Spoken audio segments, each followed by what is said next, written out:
Okay, basically this is the materials needed to weld the belt. You need a full-size backing plate, usually 36 inches wide by your belt width plus 2 inches with an inch hanging out of both ends. You bring your belt up over a piece of non-flammable, this is Teflon, wax paper, something non-flammable. Bring your 2 pieces of belt up as you wrap the belt around. Get your seam up close. You have lockdown strips to keep the belt down and a pusher block to compress your weld as you go. You attach this with wood screws. Get them the length so that they don't go too far.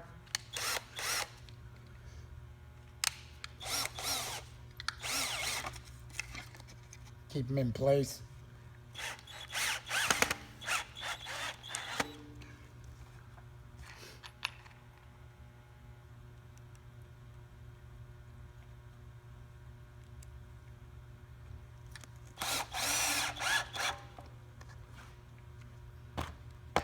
Again, make sure that your belt is in line with 0 clearance or up to 1/16, no more than that.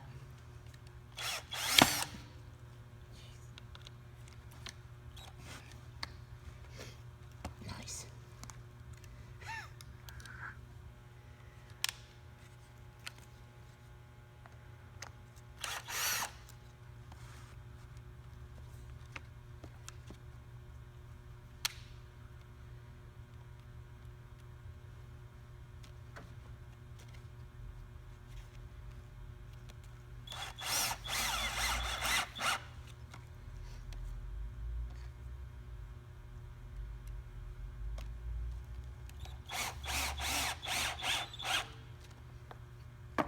This is a good place. Now you're ready to apply your heat and your weld rod. Use a weld rod that's sufficient to fill your gap. I choose to do it with one that is big enough to make it in one pass. You can do it in multiple passes, but normally if you use the size that is large enough to fill the entire gap, it's a little bit quicker. Now the idea is you have adjustable heat on this gun. Blue is colder. I think it's 800 to 1100. Heat control is important. You try to preheat your belt filler. As it softens, you can tell patience works. Get that so that it starts to move. I apply pressure down. Try to incorporate the belt to get the fill sticking on the bottom. We will go back and compress it after we run a certain distance, again depending on the width of your belt.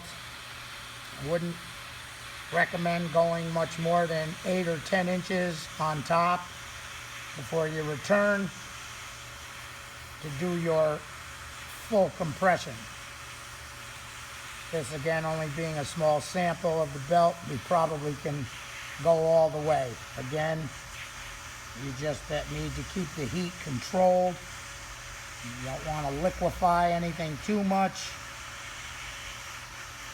because if you get the urethane too hot, it will just blow away and then you won't have it there for the fill.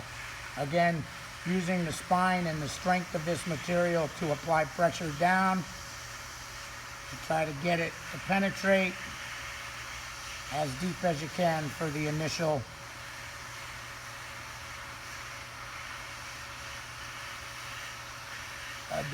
pass.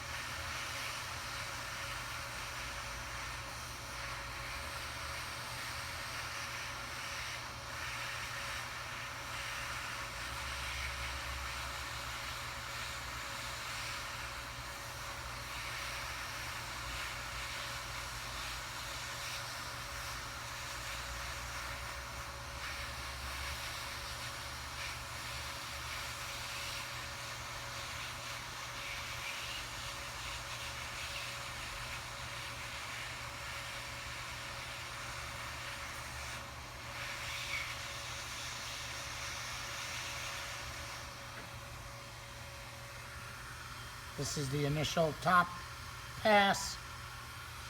What you'll need is a piece of polished steel, a parallel. The smoother the better, and as large as you can get it and handle, because of it will start absorbing heat, and you may want to have a bucket of water around to keep it cool. Now your next plan is to get directly over the top. Try to heat from the center, getting your fill strip hot enough that you see that it liquefies, and then using your pusher block, start it small in the corner. Of course, as you get further and further onto the belt, you'll find that it allows you to use much more of the block. But just like any other type of weld, you almost want to see it puddle, and you want to make sure that you feel that it compresses right down into the belt. Optimally, you want to make sure that it penetrates fully right to the other side.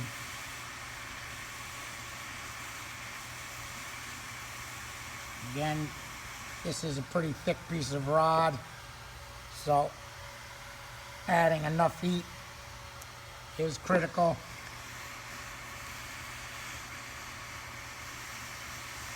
Usually 1 inch to 1.5 inches at a time is about the most that you can incorporate with a single push, and I wouldn't recommend that you try to go any further.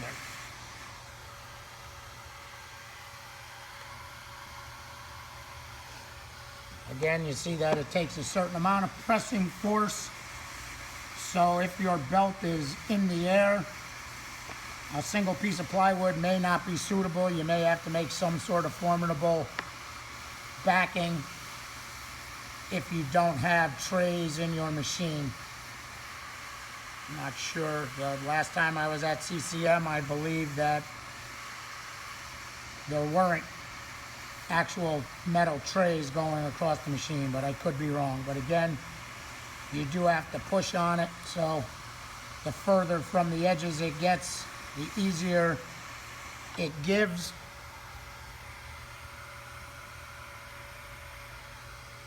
And again, just a matter of good controlled heat over the top.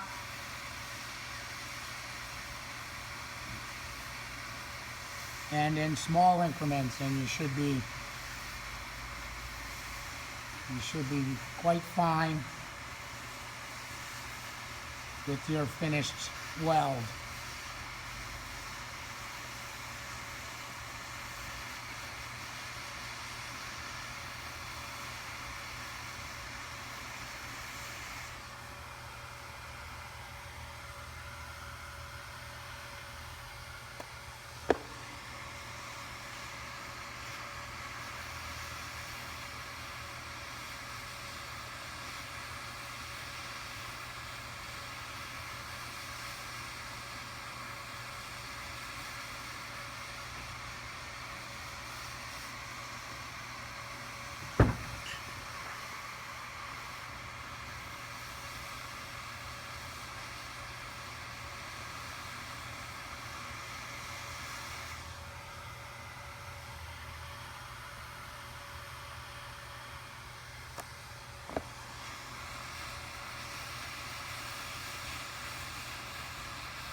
This is urethane. If for any reason you found that you haven't gone deep enough with your heat, you can always go back over it again as many times as you like.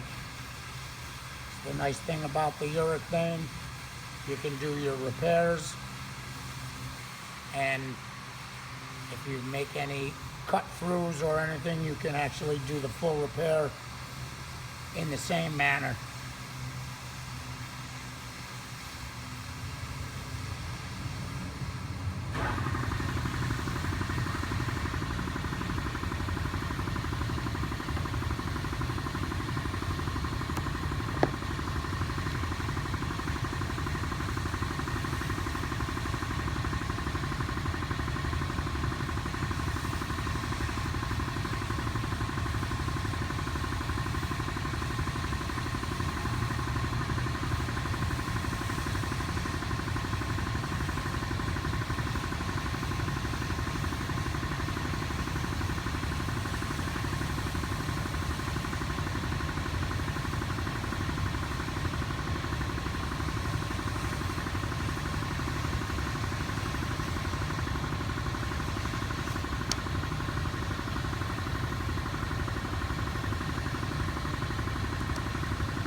Just demonstrating, if you want to go back and reheat it, you can dig a little deeper.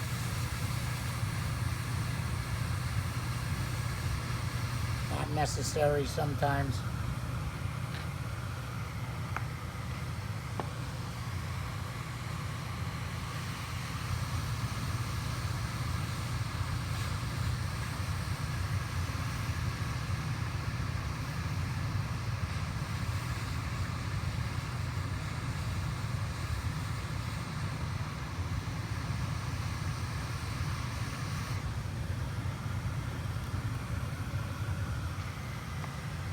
That's basically the welding of the belt. The nice thing about this is you can let the belt sit 5 or 10 minutes. Take out your supports and tension and track your belt.